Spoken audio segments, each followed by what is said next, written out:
अस्सलाम वालेकुम, मैं हूं आपके साथ अब्दुल रहमान और आप देख रहे हैं न्यूज़ टीवी। न्यूज़ टीवी में आप लोगों की शिरकत का, देखने का और व्यू करने का बहुत बहुत शुक्रिया। अगर आपने न्यूज़ टीवी को अभी तक सब्सक्राइब नहीं किया हुआ तो सब्सक्राइब के बटन पर क्लिक करके सब्सक्राइब कर लें और साथ वाले बेल आइकॉन पर क्लिक करें ताकि हमारी नई आने वाली वीडियोज़ के नोटिफिकेशन आपको मिलते रहें। तो चलते हैं वीडियो की तरफ। दोस्तों, आज की वीडियो में हम बात करेंगे ट्यूबलाइट ने बाहुबली का रिकॉर्ड तोड़ दिया। ट्यूबलाइट मूवी ने बाहुबली का रिकॉर्ड किस तरह तोड़ दिया। बाहुबली 2 ने दूसरे हफ्ते में अच्छा कलेक्शन किया और सिल्वर स्क्रीन पर राज भी किया। मार्च में ट्रेलर रिलीज होने के बाद इसने तमाम रिकॉर्ड तोड़ दिए थे।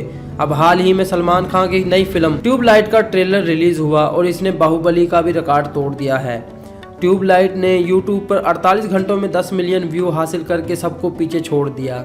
सिर्फ यही नहीं, इसने 15 घंटों में 1 लाख लाइक्स भी हासिल किए, जो एक अनोखा और नया रिकॉर्ड है। दोस्तों, अगर आपको हमारी वीडियो अच्छी लगे तो लाइक शेयर कमेंट जरूर करें और ऐसी ही वीडियोस के लिए हमारे चैनल को सब्सक्राइब करना भी ना भूलें। मिलते हैं नेक्स्ट वीडियो में। अल्लाह हाफिज़।